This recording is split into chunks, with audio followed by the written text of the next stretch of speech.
Welcome to the Condor DM show. This episode is focused on miniatures. Welcome. Hi. Whoever does make it to this, you can hear my thoughts on miniatures, but first I'm going to go over the history of D&D and miniatures and, uh, how could I say, answer to the question, is what we're doing wargaming? What was the role of miniatures, or how important was the role of miniatures in what we do with Dungeons and Dragons? So I'm going to go over it all. I have some quotes from Gary Gygax, his thoughts on what this was. And I'll cover everything. We'll talk about miniatures, the hobby.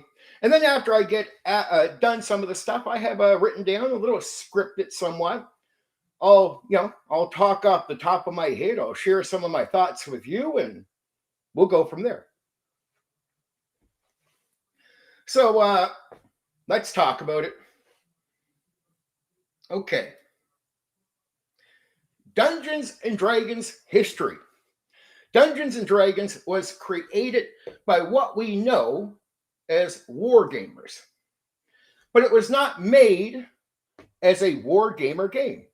Though you'll hear a lot of people today say that Dungeons and Dragons, especially the old TSR editions, is wargaming, especially AD&D first edition. That's the advanced, right?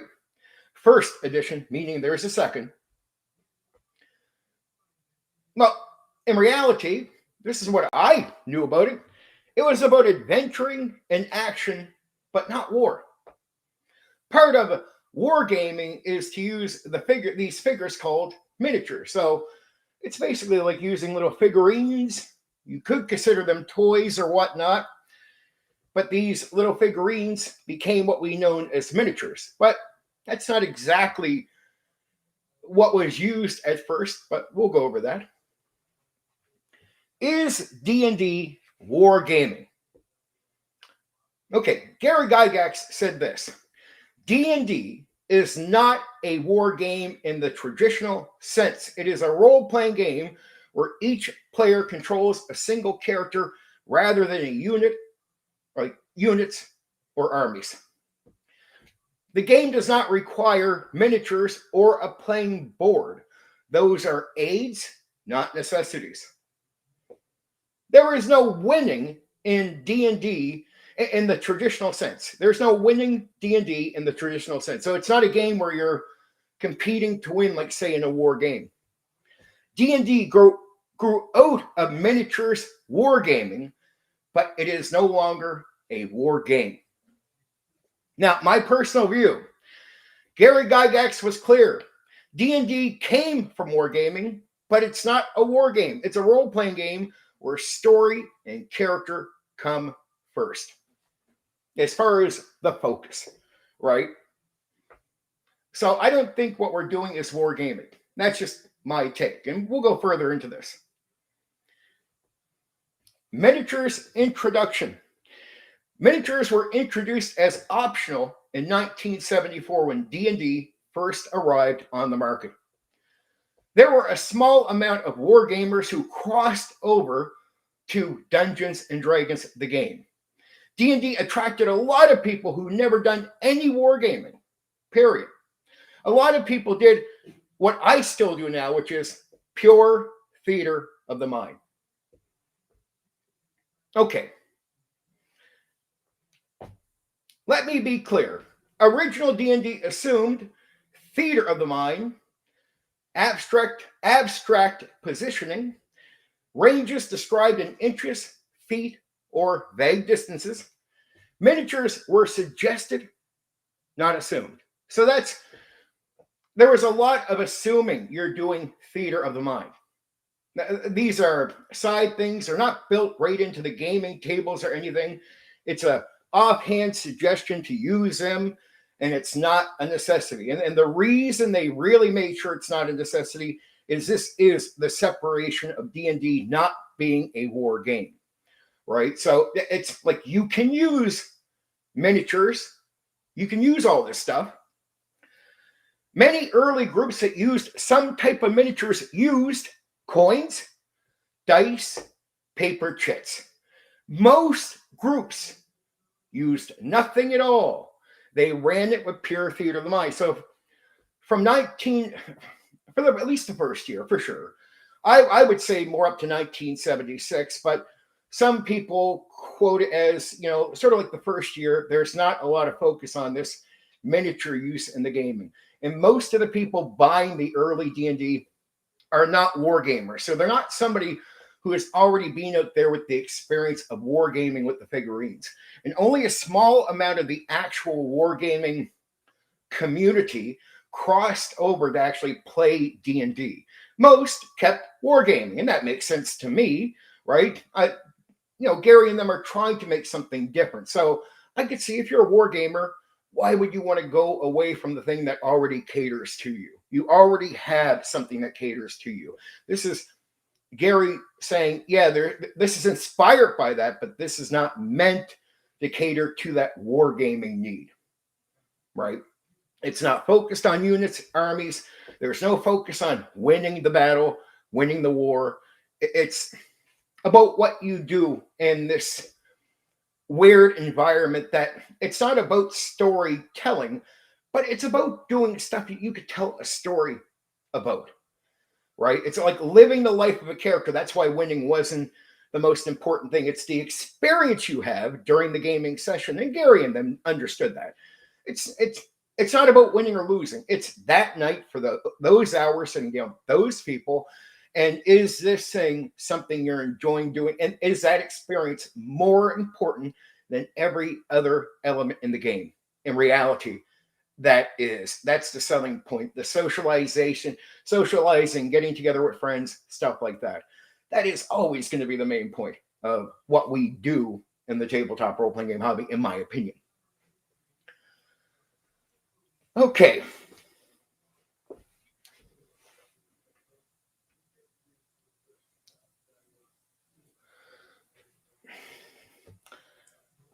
The evolution of use of miniatures. At first, miniatures were optional, but a few years after D&D was introduced, they were pushed more, but still not mandatory. 1975 to 1977 was called the optional tool phase, right? Miniatures started appearing in tables, not right away at 1974, but between 75 and 77. Finally, you're seeing them appear somewhat suggested more into the game's fabric, right? But again, it's not rule expectations. So it's like still at the point of you can use this, but it's okay if you don't. And the game expects that you might not. So the game is built so you can run it with pure theater of the mind. It's never mandatory.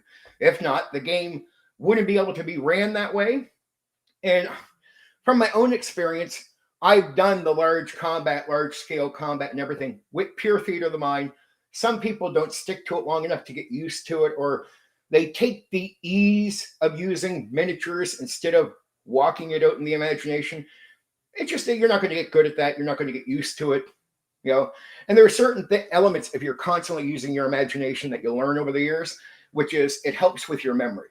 It's an extreme memory booster, right? So once you start painting this, especially if you're the DM always playing into pure theater of the mind, you find it easy not to forget things, give details. And the game is made with the details you need to do it in pure theater of the mind, where it simplifies the ranges and distances and how you can structure a scene.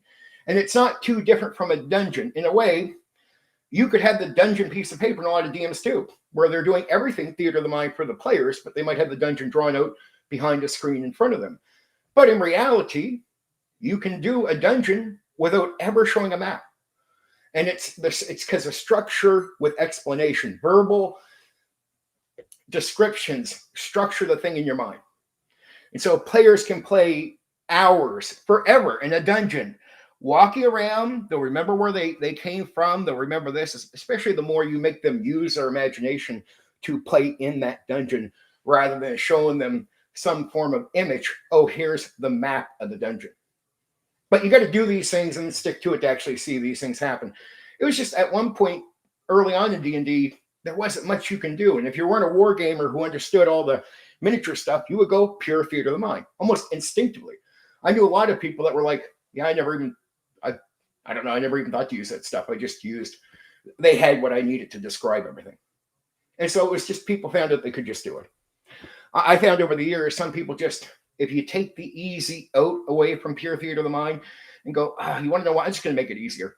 Draw or put the figurine down instead of using the imagination. That becomes easier for some people. It's just if you stick to it, you find out what that person thought was hard, their justification for going to the miniature. But once you get so used to it that you no longer need, like the pressure goes away. So that guy just, it's almost like they show that picture where you're hammering for the diamond. The guy's so close to the diamond, but then he stops.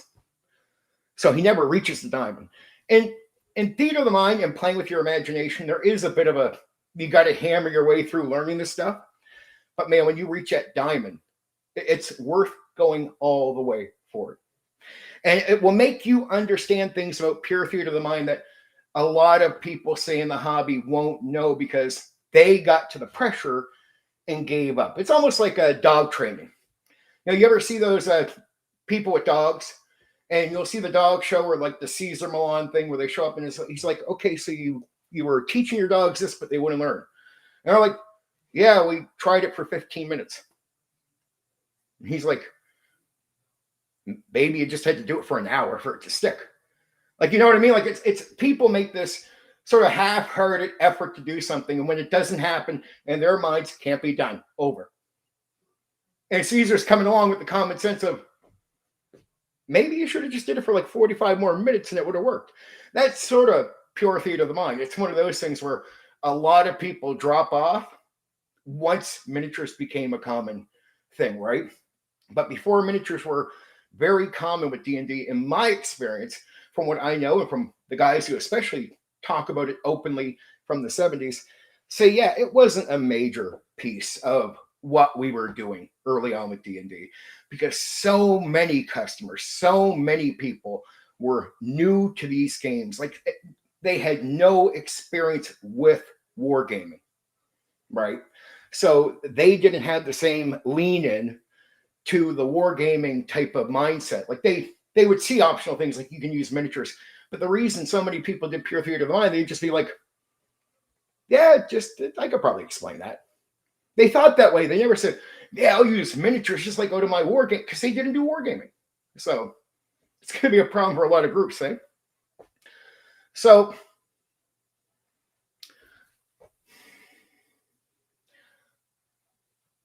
TSR did not initially manufacture miniatures. Licensed partners filled the gap. There were companies like Grenadier Models, Ral Partha. These were lead miniatures, often generic fantasy figures, so more generic to like movies of dragons and King Arthur and stuff like that. It wasn't really made.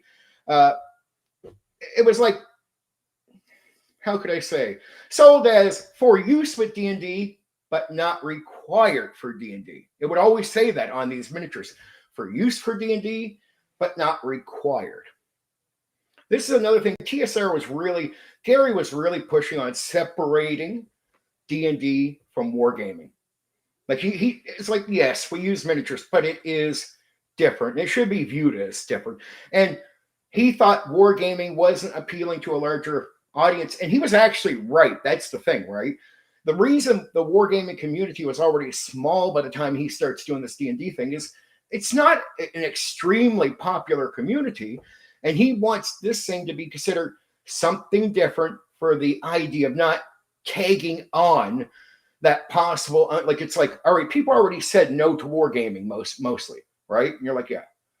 So we say this is wargaming and most people already refuse it, already from example. Do you think it would hurt the D&D game to keep promoting it as a war game? And in reality, when you look at what war gamers do and then what you do at D&D, it's not the same. So I don't get the agenda or the manipulation that you're trying to do with someone when you're telling them, this is a war game. It's like, no, it's different, dude. It's just different, very different. It's its own thing, and it's okay in my view to be its own thing, because I don't bring up any agendas to win an argument based on being full of shit. Just saying.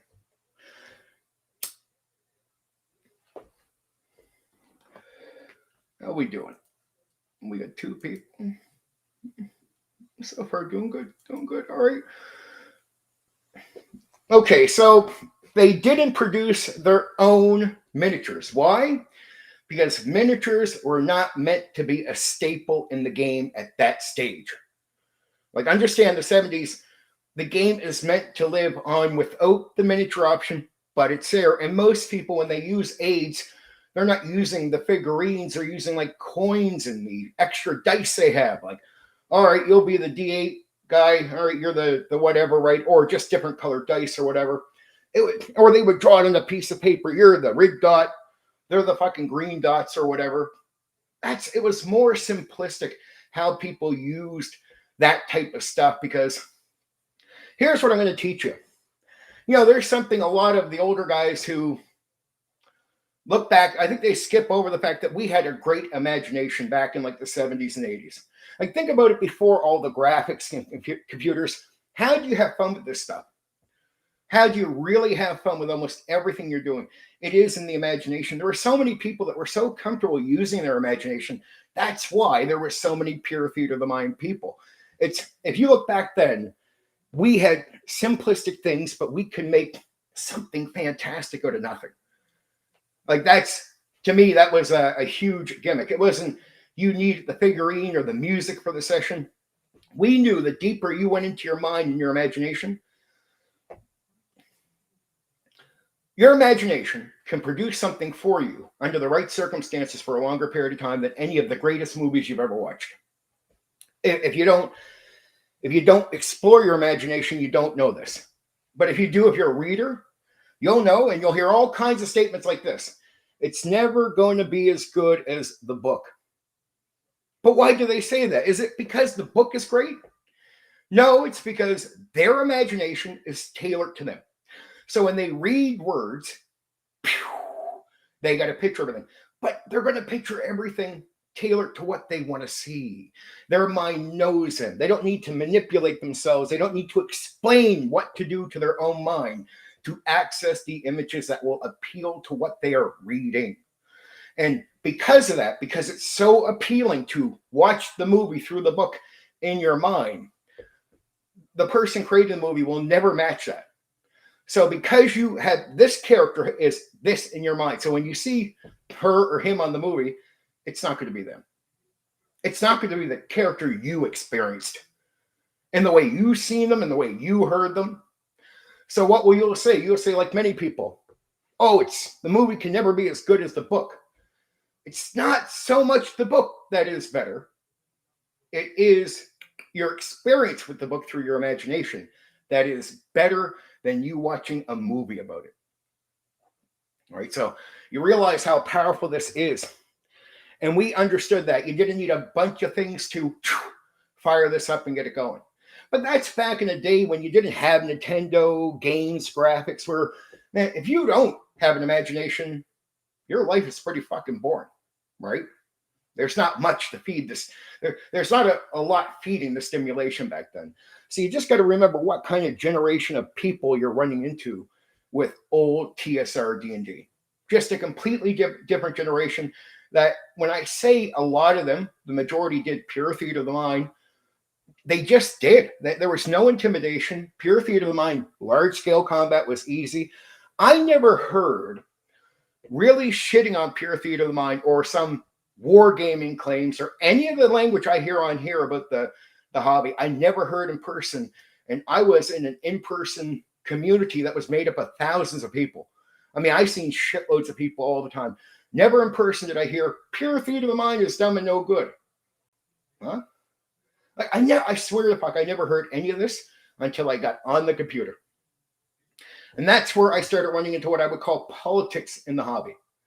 See, in life, you're just living a life. There's no agenda. People just tell the truth. So there's no wanting to win the argument that way. What I found weird when I got on here was it was politics and people needing to win public arguments all the time. But it poisons the dialogue because then it makes it that people don't want to be honest. So now it's like, well, dude, I'm right. This proves you're wrong. It's how far do you got your foot into saying you're right? And then it's so hard for some people to pull back, if you get what I'm saying. At least that's been my experience online. Right up until the end of TSR, miniatures were never mandatory. No matter what you're told, no, they just were not mandatory. The books consistently say things like, if figures are used, meaning if figures are used, or when miniatures are employed, meaning if you bother to use them, or the referee may choose to use miniatures.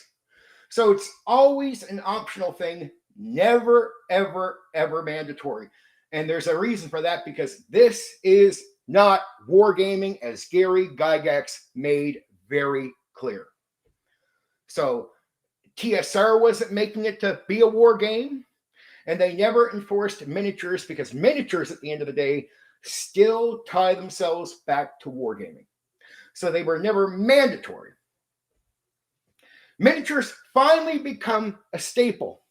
The 80s, the use of miniatures at tables became more common. You would see as many games with miniatures, or you would see as many games with miniatures as you would see people doing pure theater of the mind. So back in like the 70s, there were more theater of the mind groups. But somewhere in the middle 80s, especially after AD&D, you start seeing as many tables using the figurines as you see doing pure theater of the mind. It was never that the majority were ever doing miniatures. Remember, the people that really use miniatures, the war gamers from the 70s, a small percent crossed over to D&D gaming.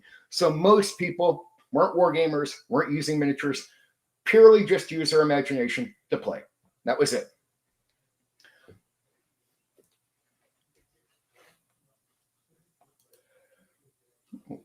Good.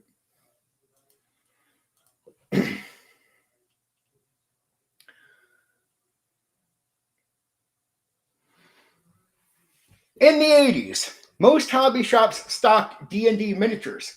Many tables expected some representation. Painted minis became a sub-hobby.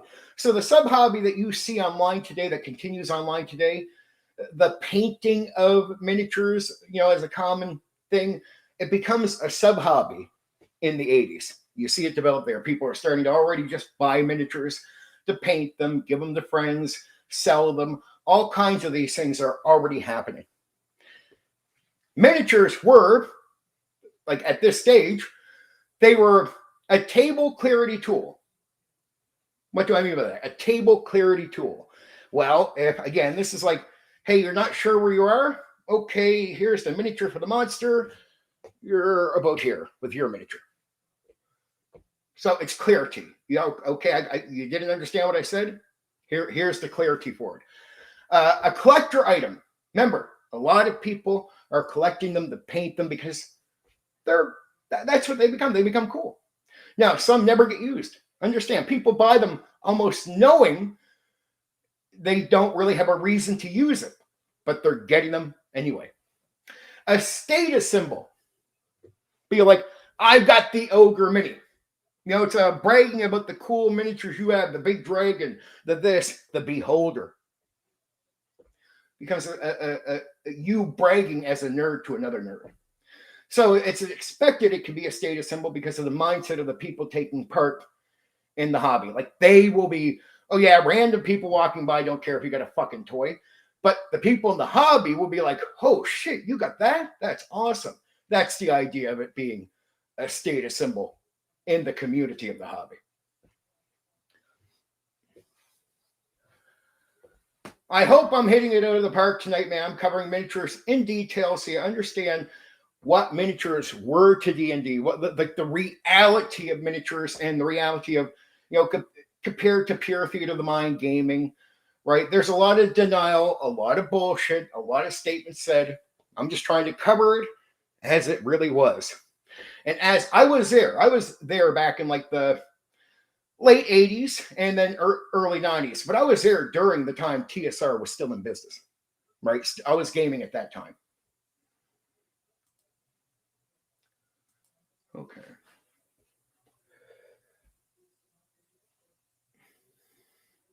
TSR avoided making miniatures core because cost barrier. Like they knew right away, these things cost way too much.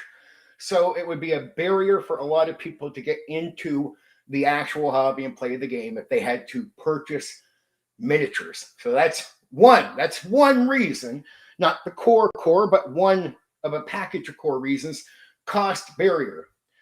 Lead minis were expensive. Like these little metal minis were really expensive. TSR wanted D&D accessible. And then there was DM authority. TSR design philosophy favored referee judgment, right? So instead of being able to have, say, everything in places where it's like, the players can start doing rule lawyering, it's to sort of make things still abstract and enough where the DM has the authority to say, no, you were here, stuff like that. No rigid board state logic. That's the idea. Not getting stuck on that where, oh, you have to say that he was, no. Right. Narrative flexibility. That's the point. Like being able to control it through words and not have somebody control your scene through figures. Hence, less rule lawyering when players don't have this ultimate control over your scene or be able to say, well, it's set up like this, so we get the benefit when that's not what you had in your mind, right? To take away little things like that. War game roots, but not a war game. TSR wanted D&D distinct from miniature wargaming. This is why the miniatures especially were never mandatory. Because it was the miniatures that were the connection to wargaming, and Gary and them thought, at least Gary for sure, thought keeping the miniatures as only optional things was the way to go forward.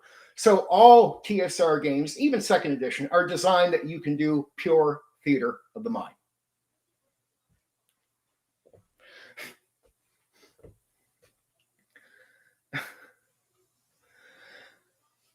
Okay, summary. 1974, D&D launches with no expectation of miniatures. Mid-1970s, miniatures appear as optional aids via third-party manufacturers. AD&D 1E, rules become more miniature-friendly, but never mandatory. Core TSR philosophy. Miniatures support the imagination, but they're not meant to replace the imagination. So basically, the idea is if you focus on the cool figurine more than you focus on what you're thinking about, that's why I had a personal problem with something beyond coins. When I read it when I was young, it was like, you mean like tokens are drawing out like a little dot. Like, I personally thought, I don't want you thinking this is cool and focusing on it.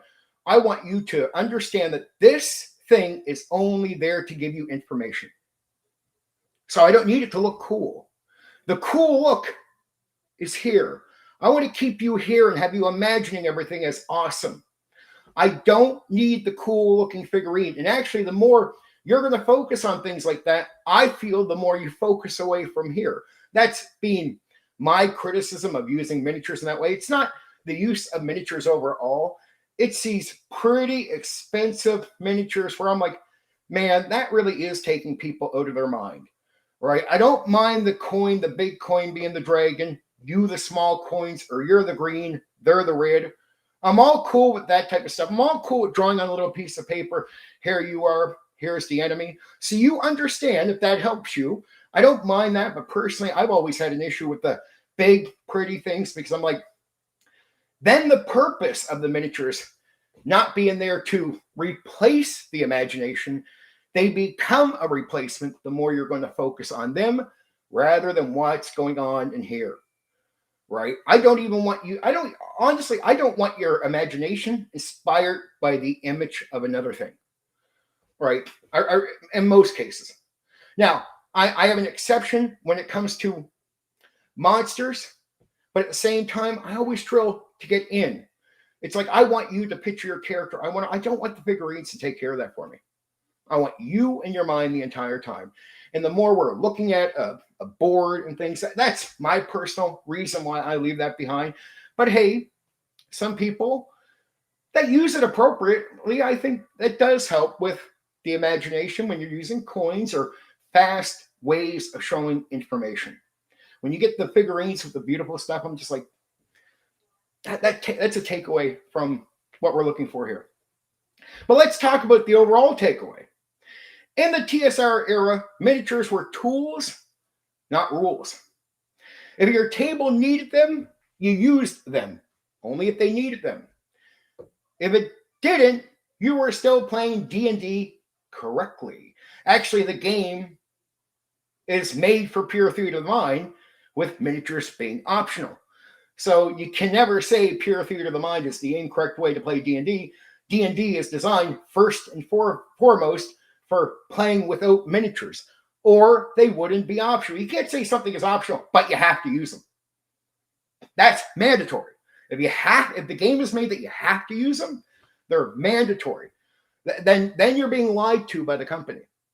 But if you actually read the books and understand them, because I've done it all. I've done all three editions from TSR with pure theater of the mind. No problem. Done it like breathing.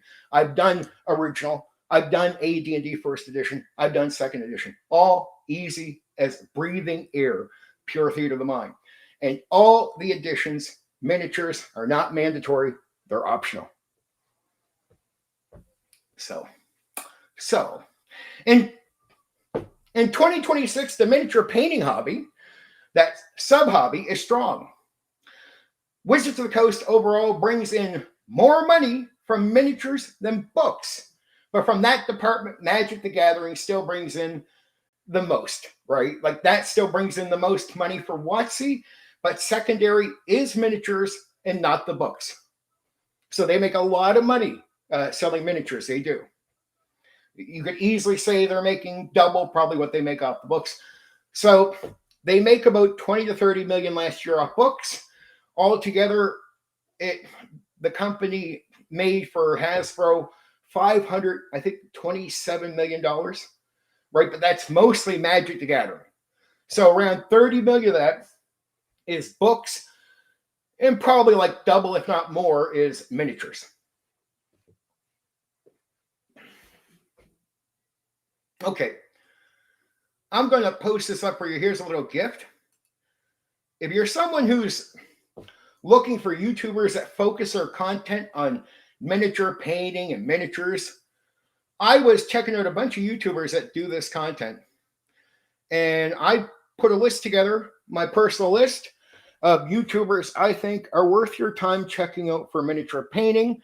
Personally, I don't do that content, but if you're here because you like miniatures, obviously this is going to help you. I'll put it in the comment section.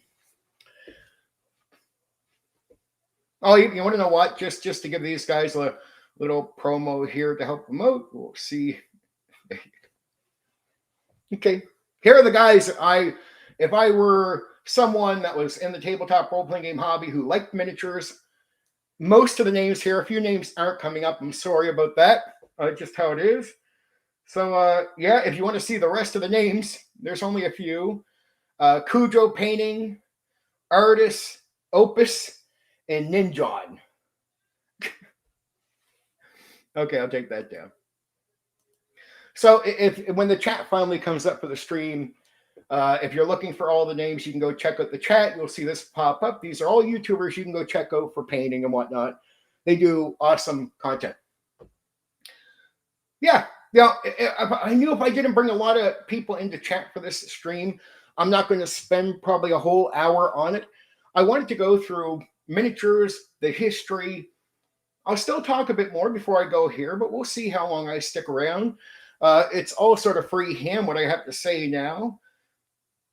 you know, I do see the magic in the idea of miniatures when they're used as the coins.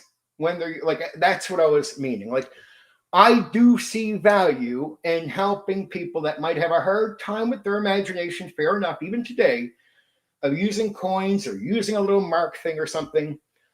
To this day, and the reason I feel like that is always going to be the better option is cost. Miniatures, to use the miniatures, is still an arm and a leg today. So I don't like that being the standard practice of miniatures. And it's not that I want to take people's legs out from under them, because some people, their livelihoods are now based on selling miniatures. For real. For real. Like, if that market died today, they'd be in trouble. Like, they might not be secure going forward if suddenly that market dropped off and people said, en masse, we'll get coins. Or we'll get a piece of paper and mark down where something is. Like, if people just did that manually and saved themselves hundreds of dollars, that'd be it. It would kill, if most people, it would kill the whole market on miniatures. It would kill the sub hobby, because it would leave individuals still doing it out of passion, but you wouldn't see the same build. Because the reason you see the miniature sub hobby so healthy today is because there's money there. So once it became where people could make money, in a way, that's a way of keeping it alive. So, it's like telling any customer, the more you want something, the more you're willing to buy that thing, the more you can keep that thing alive, or convince people to come around to keep that thing alive for you, right? So if you're someone who loves miniatures and you want that to stay top of the thing, if you're in that world, you got to be willing to give that view, give that like, give that support, pay that money. And if you don't, they're screwed. But if you do, you're great. Like, great. Somebody appreciated that comment. I really look. It's not like they need my fucking help. I'm not putting the comment there to help the YouTubers. I put that comment there with the names to help you guys, because I know some of you out there are going to like miniatures, and I just honestly, I'm not a miniature guy, so I don't serve that need. I would only hope if you're willing to check them out that you keep checking me out at the same time. Tomorrow night, we're doing the Condor DM show focused on the Forgotten Realms. That's going to be good. But it's Forgotten Realms TSR. And the next week is Dark Sun. And after that, I'll take a break after the next one on Realms. I'll do some other stuff, like I said in a video I posted recently.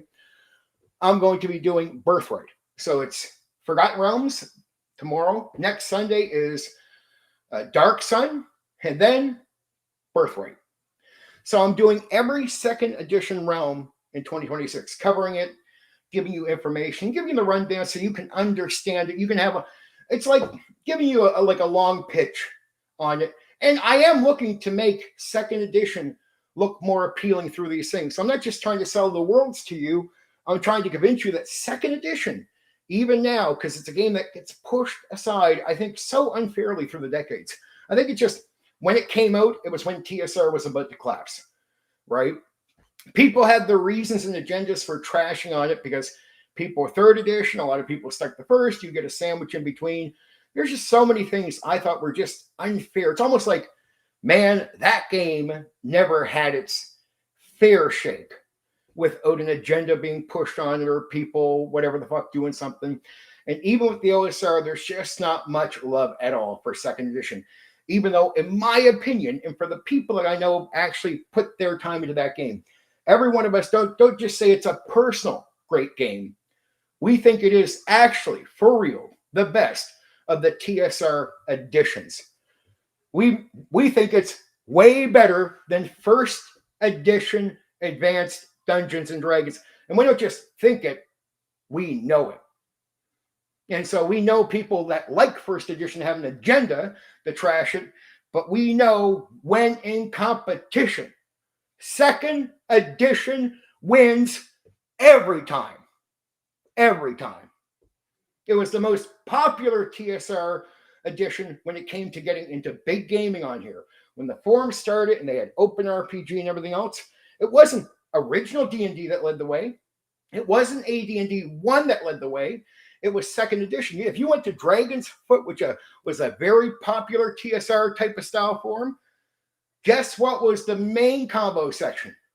It wasn't general.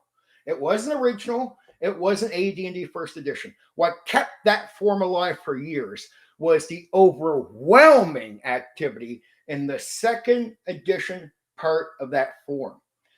Second edition was extremely popular, like well over a decade after TSR ended, and it was still extremely popular and actually was still out-competing third edition for the first couple of years that third edition came out.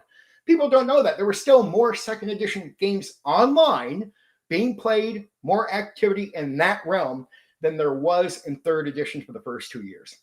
So second edition stayed alive for a long time. And in my opinion, is still alive today because of passion. But when I look over at the OSR, I'm like, man, I think second edition is really where the money is at. But you got to get nerds to get off their ego. You got to get nerds to stop being deceitful for the sake of making something they want to be true that isn't true. Like, it's like, dude, you can't force something. I know you love AD&D 1, but no matter how romanticized you want to have this thing in your head, it didn't succeed the way you think. All right, that's my personal take, because I seen it was like, AD&D first edition was probably the most purchased game TSR put out. And you might think because of all the purchasing, that means the game was great, but you'd misunderstand what that means. People purchased it, but after purchasing it and people had experiences with the game, the vast majority of people left TSR. Again, I tell people this all the time, because if you're wondering how Millennium and the Vampire games got this giant boost, like they had no community when they first made their games. How did they, within like 2 months of Vampire being out, have a massive community of players? Because there were a massive amount of customers before second edition ever came out that left TSR and were waiting for new games. And if it wasn't for that, you wouldn't hear about Millennium, because it wouldn't have had success. You wouldn't hear about any of this Darkness and Vampire games, because they would have flopped. And people were only purchasing one game. It wasn't like people were purchasing this, and this. When you get a customer back in the 80s and that, and especially in the early 90s, that was it. That person was only buying your shit because it was still mostly young people. So it's not like we all had this money to go out and buy from every fucking company. If you said, I'm a Vampire person, that was it. That was the majority of people were purchase one thing, go there. That's it. That's all there is. Right. And the games were expensive, at least with D&D coming out. The books were pretty costly. Right. But understand, it wasn't like we had a bunch of adults in the hobby back then. We still had more youth, more kids playing Millennium, D&D, and Vampire. And when you looked at the youth, well, guess what? Mommy and Daddy wasn't buying every game. Mommy and Daddy would buy some of maybe one company. It's like, okay, I'll get Millennium. And if you were to get other games outside of D&D, it would take you a while. Save money, do this. It wasn't like you were guaranteed this pumped up purchase. So how did they make that money if people playing D&D would only purchase off and on like that? Well, it's because there were so many people that already walked away fully from Advanced Dungeons and Dragons first edition. Actually, from what I was told by guys who started with OD&D, most people that were OD&D guys actually instantly went back to OD&D. So there were even clashes back then when they had a new edition came out. There was a lot of sour OD&D guys going, yeah, fuck AD&D.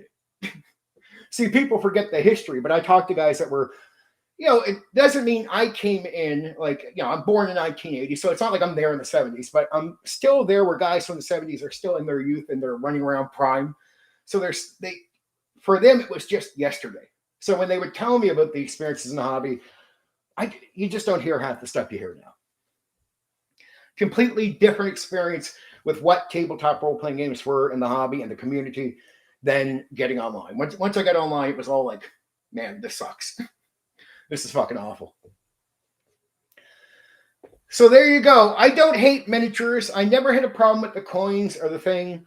I've only really had a problem with figurines taking focus away from the imagination. Like, oh, it's all the big colored dragon. I'm like, dude, stop. Yeah, all right, put the toy aside. Get back in your fucking mind. That's that's where I want you to be, because that's the flow. That's the game. I don't want to slow down the game and get the attention here. To me, miniatures were meant to be aids.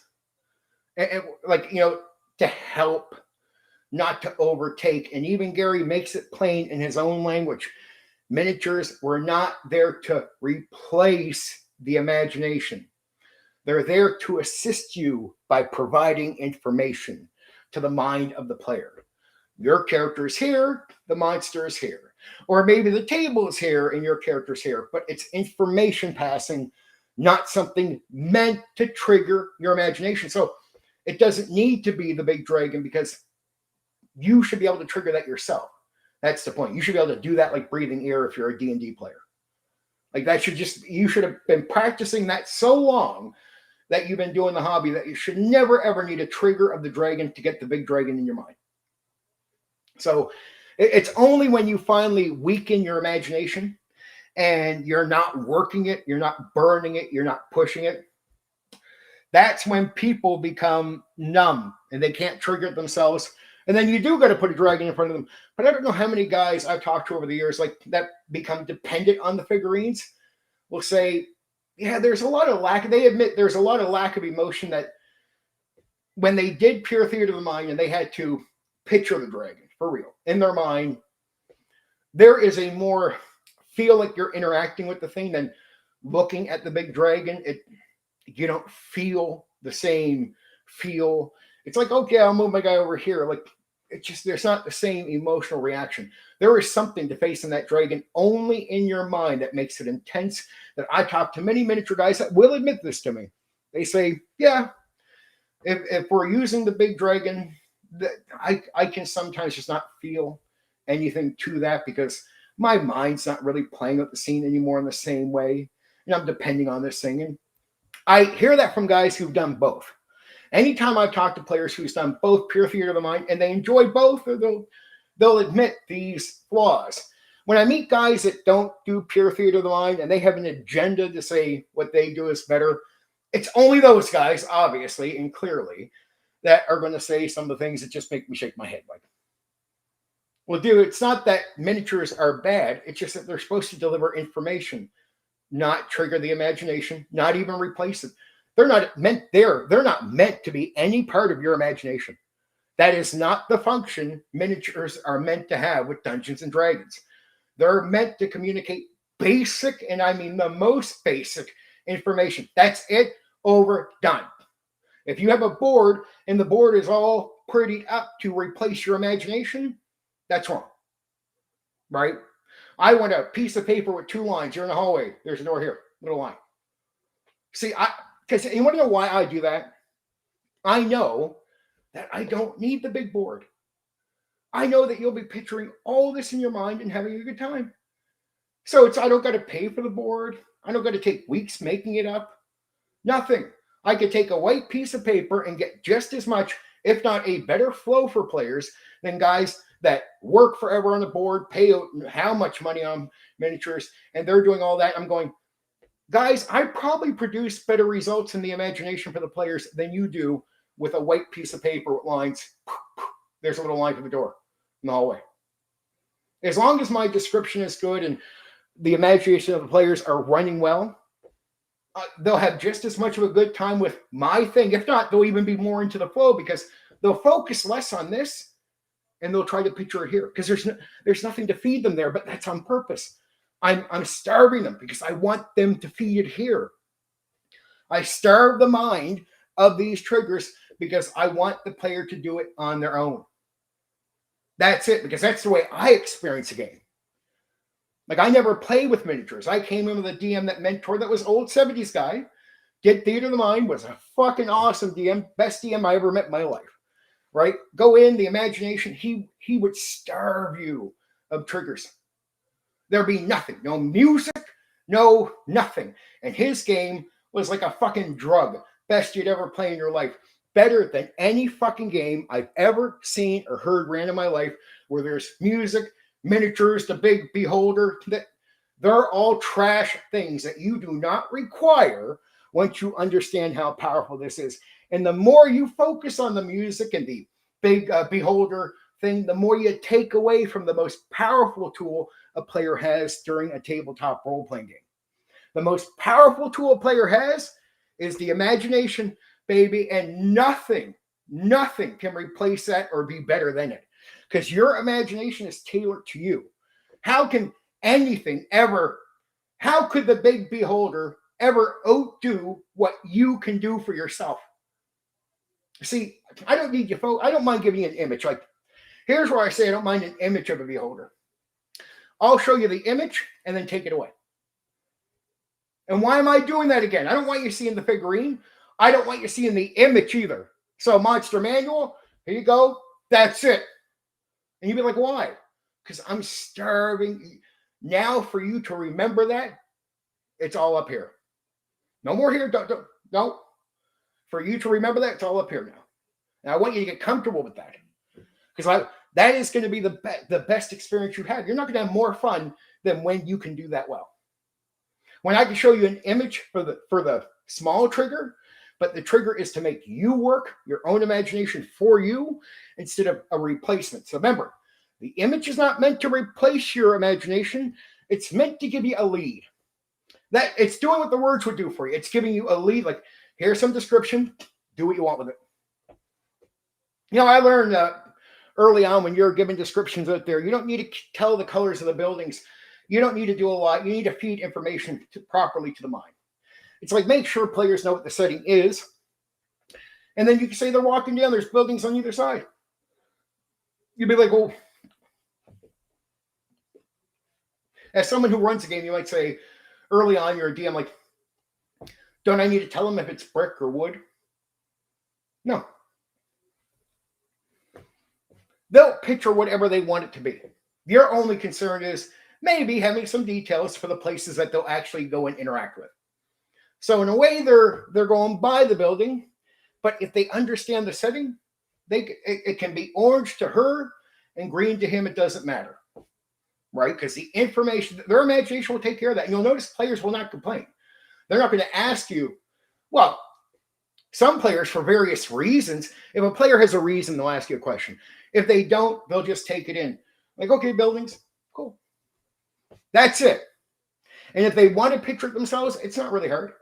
They know what kind of setting they're in. If they're in the Ravenloft or they're in, as long as you feed the information of the setting in the world, which is what you're meant to do during the pitch and the lead up to the game. Pitch what they're in, what they're doing. Pretty much let them use that information to take care of imagining most of the stuff instead of you giving out too many details. And you should get used to pure theater of the mind in a way, because in a way you're doing it even when you use miniatures. There's just many parts of the game where you're not going to constantly use miniatures for everything. Like you're running around the city.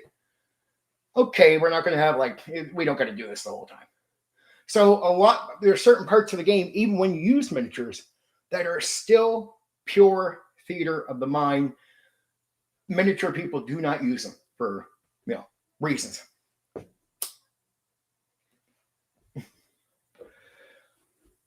So again, 1974, miniatures are introduced as not mandatory, and not one time from then till the end of TSR did TSR ever make them mandatory for the game. Now I told you all the reasons why. So the game, if you're being real, D&D is more pro pure theater of the mind because that is mandatory. Pure theater of the mind is the way the game, it's what the game is initially built for. I mean, you could argue with me, but then you'd have to show me where miniatures are mandatory. Pure theater of the mind is mandatory, right? If you don't use miniatures, you have to do this. So there's no way to play the game without this.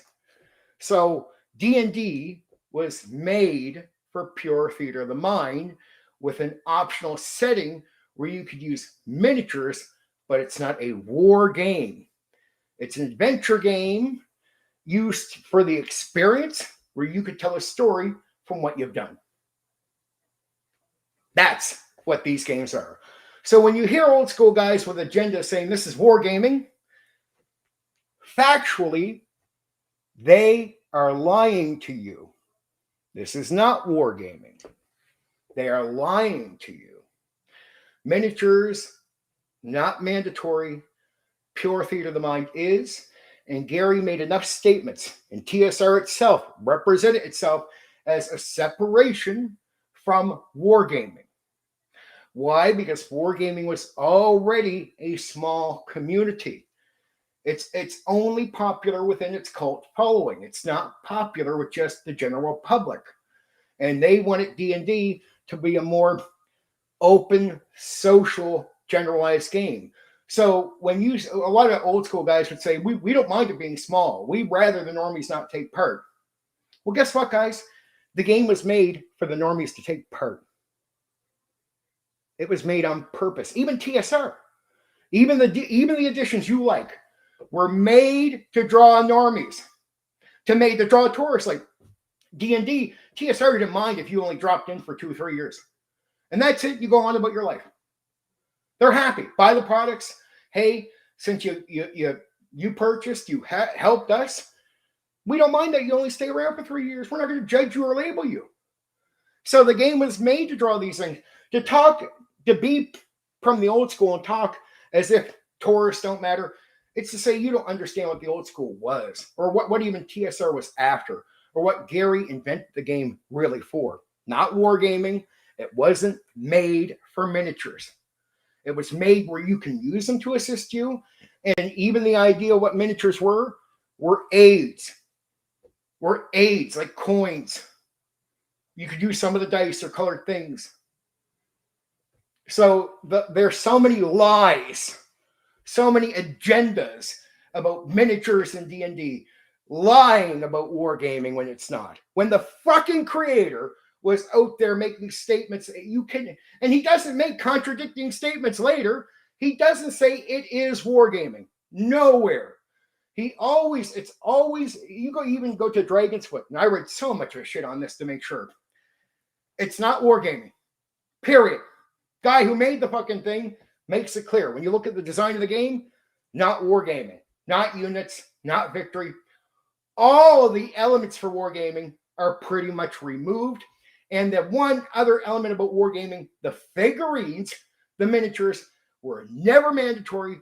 The games were all made with pure theater of the mind in mind. Debate that. Debate anything I said on this stream tonight, as if I'm lying. Debate me. Go ahead. I welcome it. Here, you can leave a comment later when it's open. You can make a video replying. I don't give a fuck. It was never made for miniatures, and this is not wargaming. Period. End of fucking story. Not an opinion, a fact. We don't have a difference in opinion. There's a fact that it's not this. You can say in your opinion it is, but the fact pretty much that trumps your opinion. It's like 1 + 1 equals 2, even if you have an opinion that it equals Jello, right? Really doesn't matter what your opinion is about miniatures. It doesn't matter what your opinion is about wargaming. D&D, TSR, not wargaming. Miniatures, not mandatory. Period. Game was made with pure theater of mind in mind. It was made for that first and foremost, because pure theater of the mind is what? Mandatory. Yeah. So now you know the truth. I hope you enjoyed the stream. For you pure theater of the mind people out there, cool. For you miniature lovers that don't have an issue with what I said, cool. For all you fucking fake lying pieces of trash in the hobby, I hope this pissed you off.